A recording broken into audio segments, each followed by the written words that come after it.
Here's what you missed on Phathead and Cande in the morning. Weekdays 6 to 10 a.m. on My Country 96.1. My Country 96.1, Phathead, Cande Roth. Once again, Cande may hop in at any moment. She was having some issues with her computer, trying to get some help this morning as she pulls double duty, as you know. She's obviously co-host here on the show, but also our traffic reporter.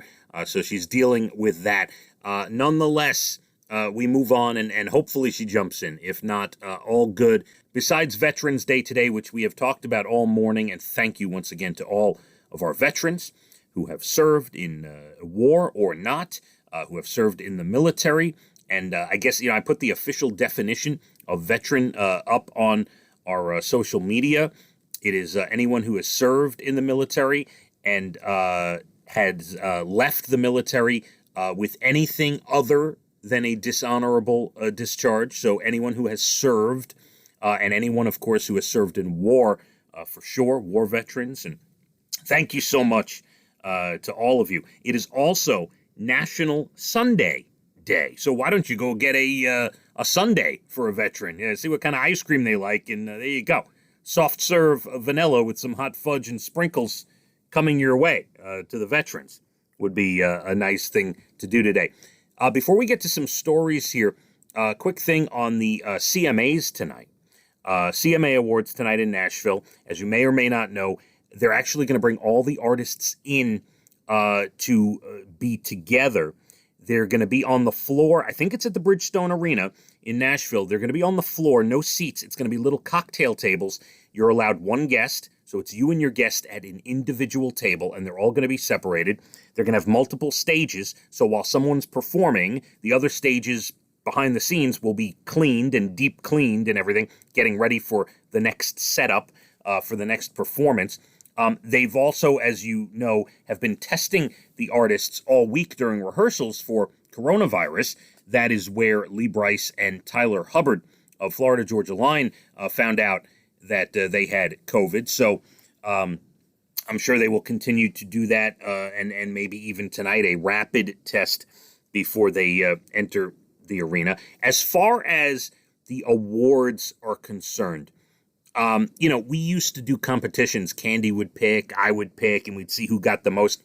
Very difficult to do that nowadays with award shows because a lot of times, and I feel sometimes I have to pull back the curtain a little for everyone, not to ruin it for you. But look, they could award people based on what's going on in the world. Like, I fully expect, although I love Carrie Underwood, she's amazing, one of the great country artists of all time.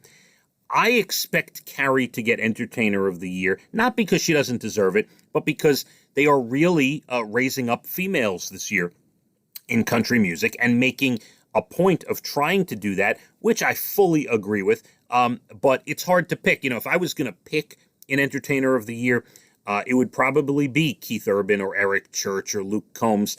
I don't know if I would particularly go for Carrie right off the bat, but I do believe Carrie is going to win it tonight. We shall see. And some other categories are very interesting, like Best New Artist. We'll see, who pulls that one out. I just get a sense they may give it to Carly Pearce tonight, who had an incredible couple of years here. So we shall see. A couple of things I'm sure of. Dan and Shay going to win the duo. Old Dominion going to win the group award. Maren Morris, I believe, will win female vocalist.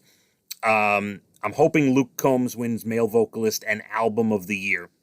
But we shall see. It's 8 o'clock ABC tonight, the CMA Awards. Let me give you some things going on in the world. So with the vaccine that is, supposedly going to be coming out at some point that Pfizer's been working on, some people think it should go to healthcare workers first, but some people also think it should go to potential super spreaders.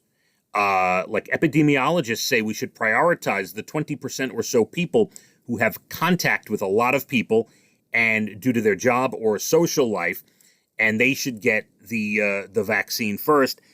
Touchy subject, you could go either way on that. Is that like giving a free pass to someone who is not conscious of what's going on in the world? You give them the vaccine first because it's basically acting like a free pass to go do what you want. Don't know if that's the answer either. But so very interesting as to if the vaccine is ready, who might get it first. That debate going on. Would you be willing to risk catching coronavirus for a free cruise? Royal Caribbean looking for guinea pigs to take cruises to test their new protocols. Now, here's the deal.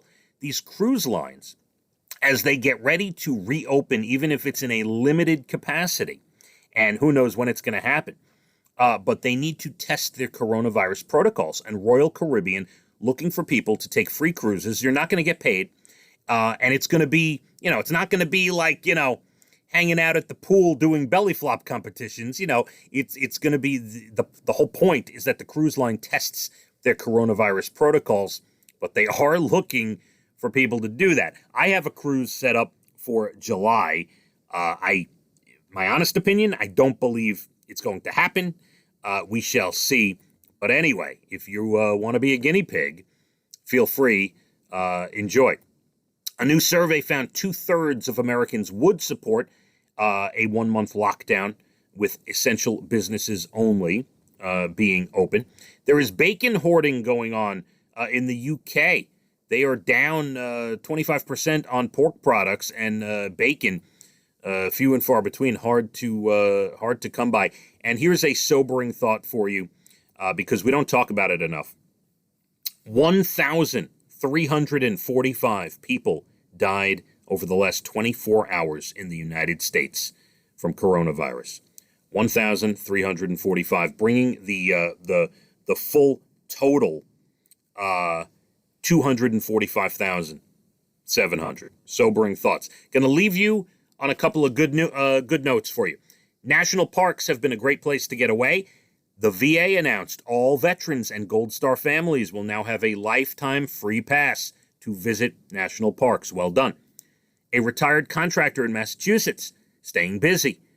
He built a disabled veteran a new home. He got the town to sell him the land for only $1, and people have donated the supplies, about $40,000 in supplies. That is a beautiful thing.